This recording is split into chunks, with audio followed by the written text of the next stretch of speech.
Hi, ich bin Christoph Leder. Ich bin angehender Meister und im Zuge meiner Meisterprüfung habe ich dieses Meisterstück anfertigen dürfen. Es ist ein Barschrank aus Nussbaum. Hauptfunktion von einem Barschrank ist natürlich, dass man seinen Alkohol da unterbringen kann und auch jegliche Utensilien, die man eventuell auch noch benötigt.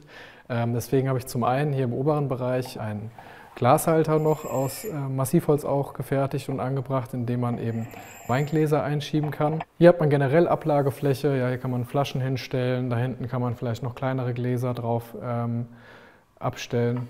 Im unteren Bereich habe ich ein bisschen was Besonderes mir ausgedacht, und zwar ist hier ein abgeschrägter Boden und das Ganze mit einer Messingleiste noch versehen, in dem ich Flaschen eben aufrecht hinstellen kann.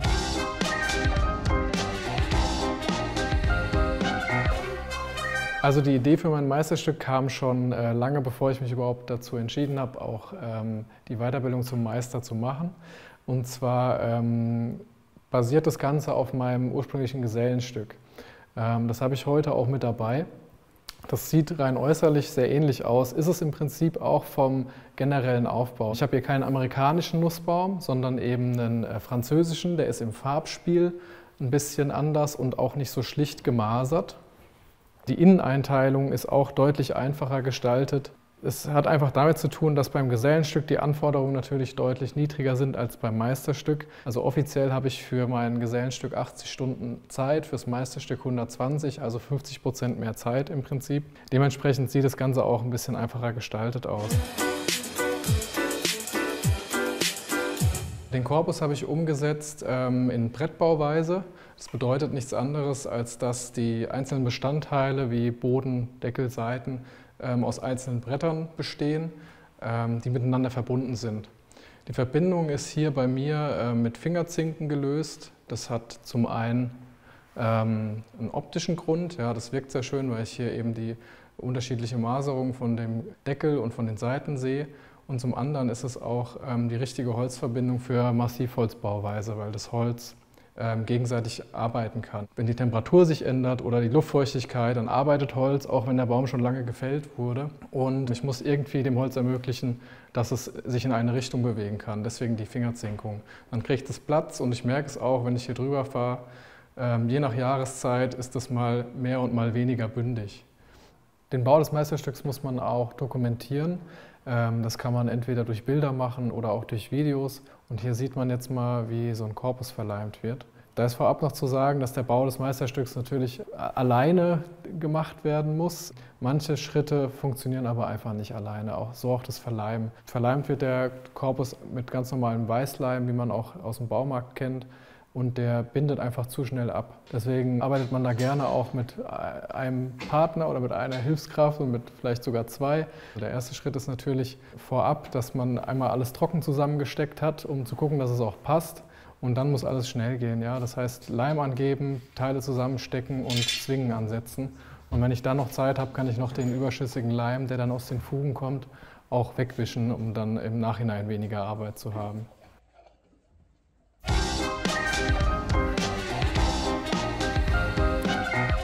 Das gleiche Muster, was auf der Vorderseite zu sehen ist, habe ich auch verwendet, um auf der Rückseite dem Ganzen noch eine schöne Optik zu geben. Somit kann das Möbel auch frei im Raum stehen und braucht sich eigentlich nicht verstecken.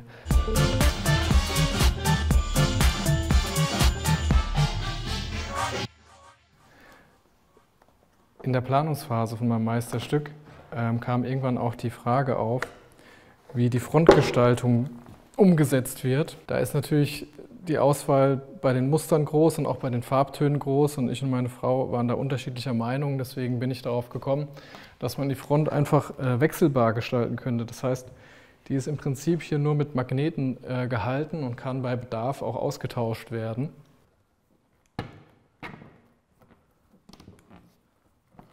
Das wäre jetzt mal eine andere Variante. Hier ist ein Kumiko-Muster aufgenommen und auch ein anderer Farbton.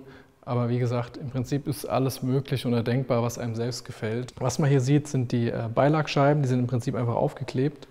Und entsprechend in der Tür sind Magnete als Gegenstück, die das Ganze dann eben festhalten.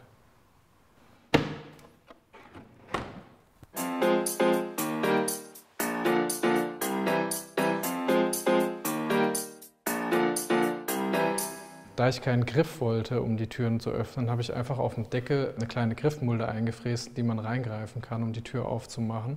Angeschlagen sind die Türen hier mit eingestemmten Bändern, die auch wie alle Akzente in Messing gehalten sind.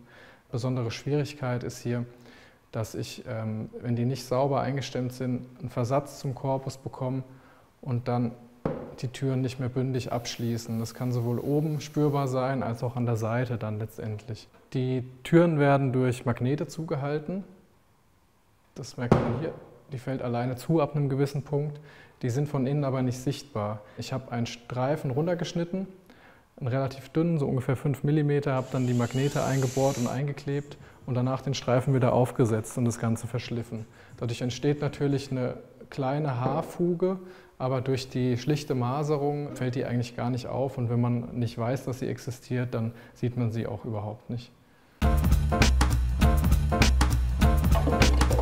Unterhalb der Koffertüren entsteht einfach durch die Konstruktion ein toter Raum im Gestell, den ich jetzt so genutzt habe, dass ich hier noch ein Tablett eingesetzt habe. Das hat eigentlich nur einen Nutzen und das ist der Transport von Schnapsgläsern. Die haben hier einmal so eine Vertiefung bekommen. Hier habe ich nochmal den Schichtstoff von der Front wieder aufgenommen und das Ganze liegt auf Bolzen, die auch aus Messing sind, die seitlich in die Gestellteile eingelassen worden sind. Und somit kann ich das Brett hier, wenn ich es nicht benötige, reinsetzen. Es ist bündig mit dem Gestell unterhalb der Koffertüren, sodass ich die auch noch zubekomme. Das war das Reststück, was übrig war. Ja, man muss auch ein bisschen haushalten, ne? Wie gesagt, Nussbaum ist relativ teuer und da möchte man natürlich jeden Abschnitt auch verwenden, der da übrig bleibt am Ende. Bevor ich dann nochmal die neue Baumscheibe angeschnitten habe. Da tut jeder Schnitt nämlich weh. Gerade bei Nussbaum, wo der Kubikmeter so 4.200 € kostet. Ich bin auch ein Fan von dunklen Hölzern einfach. Und die Nuss ist einfach von der Maserung und von der Farbe mit den Messing-Akzenten unheimlich schön. Und deswegen habe ich es genommen, auch wenn es teuer war.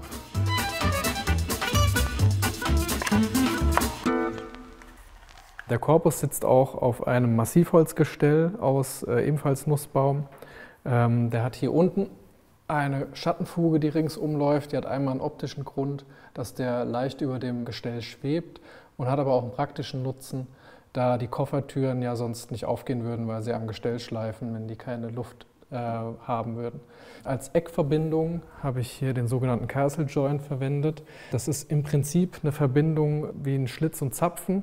Die steckt sich so zusammen und wird dann nochmal, daher kommt auch der Name, das sieht ein bisschen burgartig aus, hier das Beinstück von oben abgesichert, indem sich hier das Beinteil reinsetzt und somit habe ich eine feste Verbindung, die sich eigentlich schon selbst hält und dann mit Leim zusätzlich recht stabil wird. Auch optisch macht die Verbindung was her, weil ich hier eben aus zwei Richtungen die Maserung sehe, also einmal 90 Grad gedreht und im Prinzip dann noch zusätzlich das Stirnholz, was von oben vom Möbelfuß hochkommt.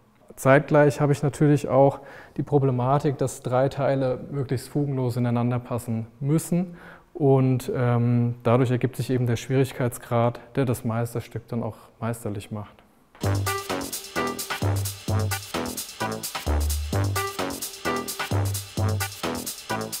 Auf der unteren rechten Seite des Barschranks befinden sich 2 Schubkästen übereinander.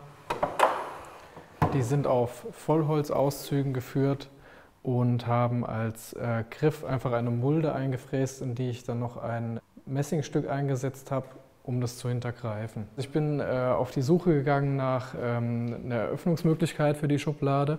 Das heißt, im Internet geschaut nach Griffen, vorzugsweise aus Messing, weil ich eben meine Akzente alle in Messing gehalten hatte.